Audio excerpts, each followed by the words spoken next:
पहलगाममध्ये झालेला दहशतवादी हल्ला 22 एप्रिलला झालेल्या या हल्ल्यानं सगळ्या भारतालाच हादरा दिला होता.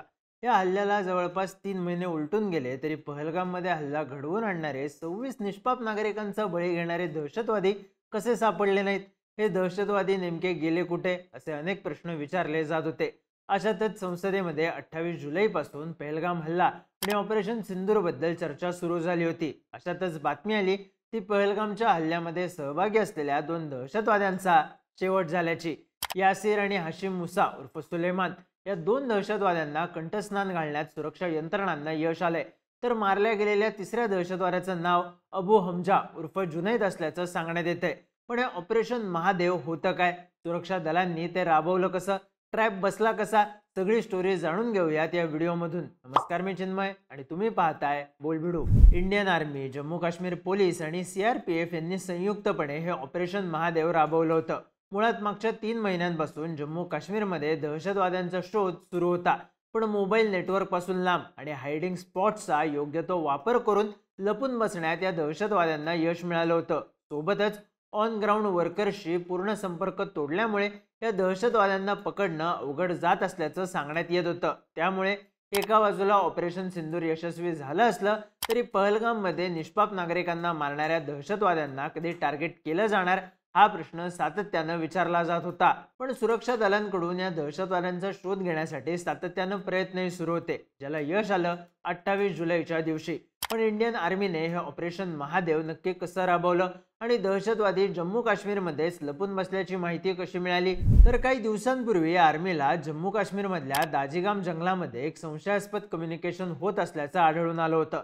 त्यानंतर दाजिगाम जंगलातल्या कम्युनिकेशनसाठी जे डिव्हाइस वापरलं गेलं त्या डिव्हाइसचा पहलगाम हल्ल्याशी कनेक्शन असल्याचा संशय आर्मीला आला. त्यानंतर अधिक तपास केला असता दाजिगामच्या जंगलात लष्कर-ए-तैयबा आणि जैश-ए-मोहम्मदचे 5 ते 7 दहशतवादी लपून बसल्याची माहिती सुरक्षा दलांना मिळाली. ही माहिती मिळाल्यावर इंडियन आर्मीसह इतर सुरक्षा यंत्रणांकडून 14 दिवस या दहशतवाद्यांना ट्रॅक करण्यात आलं. यानंतर जम्मू काश्मीरमधल्या काही स्थानिक नागरिकांची आणि मेंढपाळांची मदत घेण्यात आली. त्यांच्या माध्यमातून दहशतवादी दाचिगाम जंगलाच्या भागात असल्याची पुष्टी करण्यात आली. त्यानंतर दहशतवाद्यांवर थेट कारवाई करण्यासाठी आर्मीकडून वेगवेगळ्या टीम्स तयार करण्यात आल्या. 28 जुलै म्हणजे सोमवारी सकाळी साधारण 11:30 वाजता 24 राष्ट्रीय रायफल्स आणि 4 पॅरा टीम्सला 3 दहशतवाद्यांच्या ठिकाणाबद्दल माहिती मिळाली. हे तिन्ही दहशतवादी जंगलामध्ये एका बंकरमध्ये लपून बसले होते. तेव्हा इंडियन आर्मीच्या टीम्सकडून या दहशतवाद्यांवर अचानक हल्ला करण्यात आला.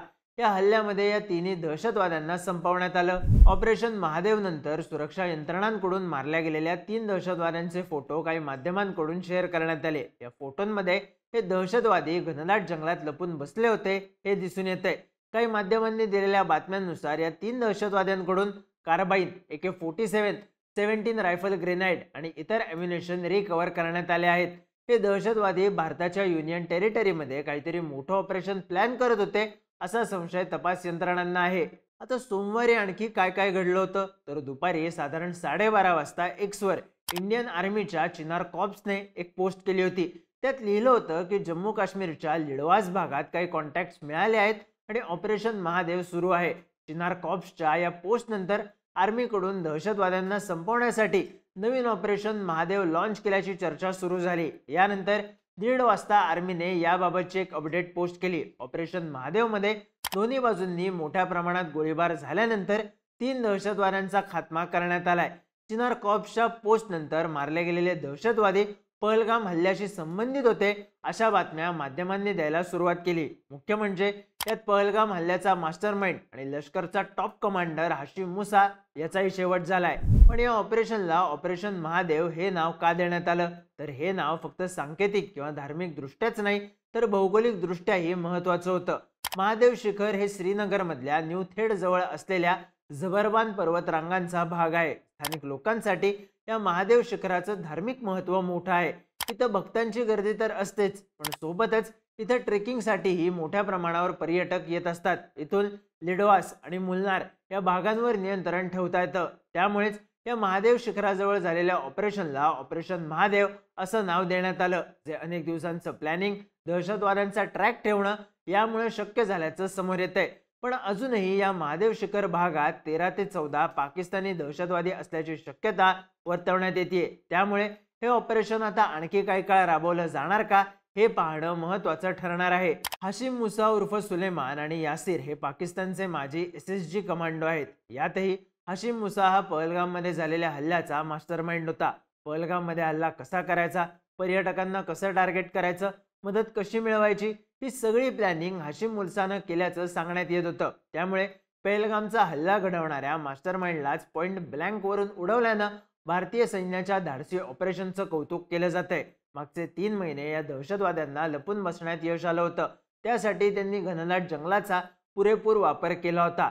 या जंगलांमध्ये आधी लोकेट केलेले आणि त्यानंतर साधन सामुग्रीने सुसज्ज केलेले बंकर्स हे या दहशतवाद्यांना लपण्यात महत्त्वाचे ठरले होते। पण भारतीय सैन्यानं CRPF आणि जम्मू काश्मीर पोलीस यांच्या सोबतीने केलेल्या या ऑपरेशनमध्ये फक्त दहशतवाद्यांचा शेवट झाला नाही, तर त्यांची लपण्याची ठिकाणं आता सेफ राहिली नसल्याचे स्पष्ट झालंय। पहलगाम हल्ल्यानंतर तब्बल 96 दिवसांनी हल्ल्यात सहभागी असणाऱ्या 2 दहशतवाद्यांचा शेवट झालाय। त्यामुळे आता या दहशतवाद्यांच्या कुठल्या लिंक समोर येतात, त्यांना इतके दिवस लपून राहणं कसं जमलं आणि या जंगलात अजून किती दहशतवादी लपलेले आहेत हे शोधणं महत्त्वाचं ठरणार आहे। पण संसदेत या मुद्द्यावरून सुरू झालेली चर्चा आणि त्याच दिवशी इंडियन आर्मीनं राबवलेलं हे ऑपरेशन महादेव सध्या चर्चेचा विषय ठरलाय। भारतीय सैन्याच्या या ऑपरेशन महादेव बद्दलची तुमची मतं आणि प्रतिक्रिया कमेंट करून नक्की सांगा आणि माहितीपूर्ण व्हिडिओज पाहण्यासाठी बोलबेडूच्या YouTube चॅनलला सबस्क्राईब करायला विसरू नका।